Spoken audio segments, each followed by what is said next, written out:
नमस्कार. तर आपण बघताय सिन्नर न्यूज. आज डी.के. तांबे सर जनता विद्यालय गोंदे, तालुका सिन्नर, जिल्हा नाशिक येथे शैक्षणिक वर्ष 2025-26 शालेय मंत्रिमंडळ निवडणूक लोकशाही पद्धतीने संपन्न.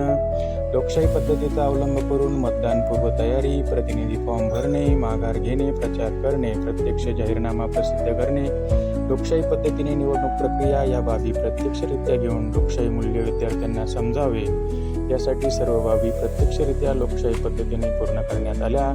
मतदान कार्याध्यक्ष म्हणून विद्यालयाच्या मुख्याध्यापिका श्रीमती पावसी V.S. मॅडम यांनी काम पाहिले. तर मतदान अधिकारी 1 श्री शिरोळे पी सर, मतदान अधिकारी 2 श्रीमती सुनवणी M.B. मॅडम, मतदान अधिकारी Shri Chavhanke sir, Taskar madam, Dhondge madam यांनी काम पाहिले. मतमोजणी अधिकारी म्हणून डुकरे मॅडम व काकड मॅडम यांनी काम पाहिले. श्री ताडगे V.B. व गौरव तांबे यांनी झोनल अधिकारी म्हणून काम पाहिले.